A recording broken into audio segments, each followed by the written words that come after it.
Assalamualaikum everyone and welcome to our presentation. My name is Muhammad Aiman and I will be presenting alongside my group members Syakir and Andea. We will be presenting about Bank Muamalat, which we will talk more about the Salam contract.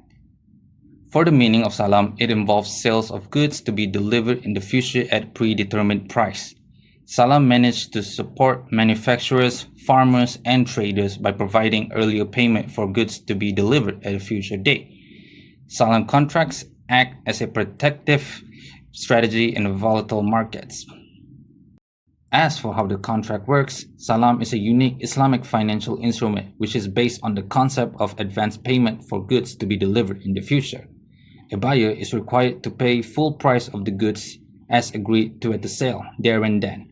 The subject matter of Salam comprises only those goods or items which are technically referred to as Dawatul Amtal. As for Dawatul Amtal, items whose units are homogeneous in characteristics that includes can be measured, weighted, or counted while traded in accordance with applicable trade custom and usages. Assalamu alaikum everyone. My part of the presentation, I'm gonna explain to you the risk management. So we just got to know what a Salam sales contract is.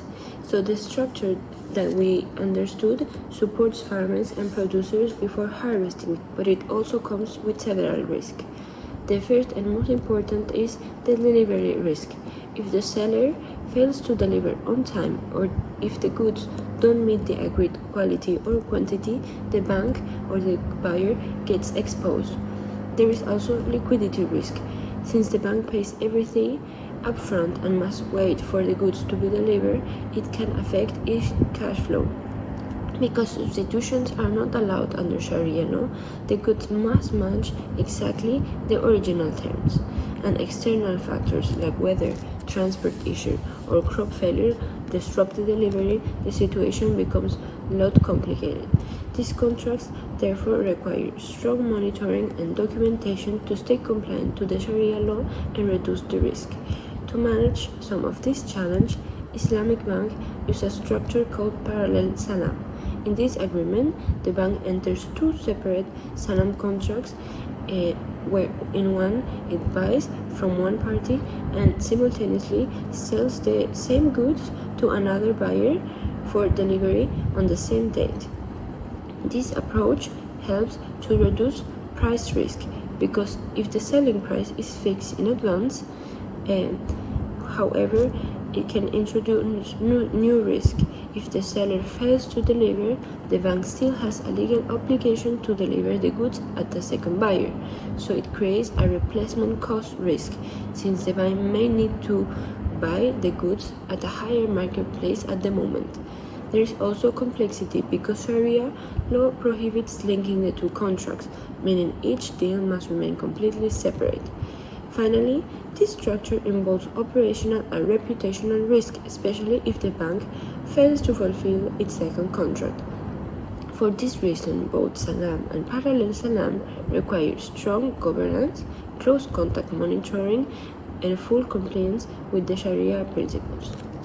For the second part of my presentation, I will be talking about risk management and the governance structure of Bank Islam. So for Bank Islam to manage the risk in Islamic contracts like Salam, a strong governance structure is essential.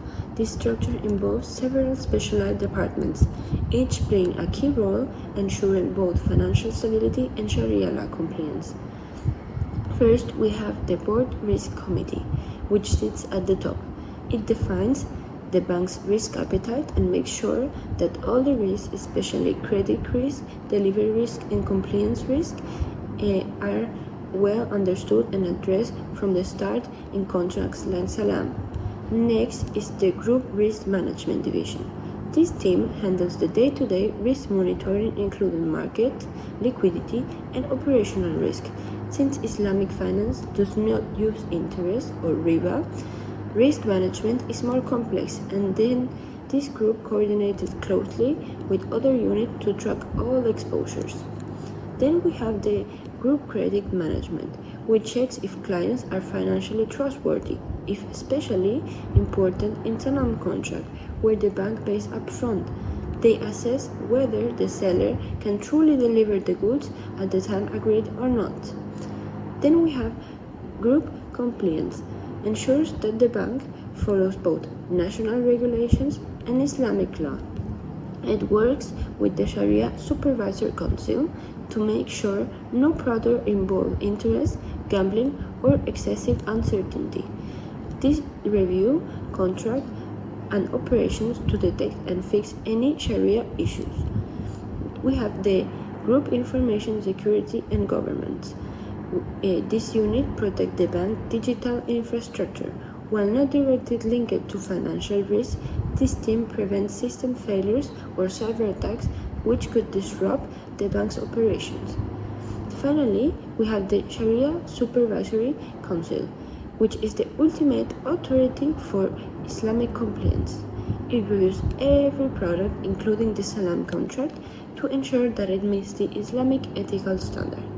It might allow compensation for late delivery, but never interest-based penalties. This unit ensures that the entire system operates ethically and in line with our religious values. Together, these units form a comprehensive structure that helps Bank Islam monitor, control, and minimize risk in all their financial products. Okay, now let's move to the Sharia compliance. For the first Sharia compliance is rules and principle of Salam contract. For the first principle is prohibited of riba. Certain binding rules get rid of riba. For example, riba and nasiyah, which is interest on delay payment or delivery, and riba al-fadl, which is extra in exchange in similar goods. Because the buyer pays the full price all at once, there is no room for interest to build up because of the late payment. If the seller doesn't deliver the goods by the due date, the buyers cannot charge extra or punish them in a way that look like interest because that would be a riba. Now for the second principle is justice. What about justice and Salam contract? The fundamental purpose of the requirement of the full upfront payment is to prevent potential power imbalance by preventing post-contract price manipulation or speculative behavior that could be detrimental to the either party. The third principle and rules of Sharia of Salam contract is certainty. The contract must be clearly specified, quantifiable, and agreed upon by both parties. This removes any uncertainty which is gharar that might cause conflict and unfairness. This concept is based on Quranic rules and prophetic tradition that forbid uncertain transaction. The last principle and rules of Salam is ownership goods. The buyer becomes the legal owner of the product as soon as they sign the contract and pay in full. Even though they won't be delivered until later, the seller is responsible for keeping the item safe. The next section is Sharia governance mechanism. In Malaysia, the highest Sharia governance mechanism is SAC, or we call it Sharia Advisory Council of Bank Negara Malaysia (BNM). SAC of BNM is in charge of overseeing the Sharia governance processes for Salam contracts in Malaysia. BNM is highest authority of Sharia concern in Islamic finance. The Sharia governance framework requires Islamic banks in Malaysia to set up Sharia committees to make sure that the contracts are carried out correctly and the SAC decisions are followed. To make sure that everyone is following the rules, regular Sharia audits are done. There are also risk management procedures in place to deal with any contract disputes, delivery failures, and price issues. For the conclusion, the Salam contract, which is based on Sharia principle, is a wonderful way to pay for agricultural and industrial products, since it lets you pay for items upfront and have them delivered later. This arrangement helps farmers and manufacturers while following moral and religious rules, like ban of the riba, interest, and gharar, which is uncertainty. That's all from us. Thank you.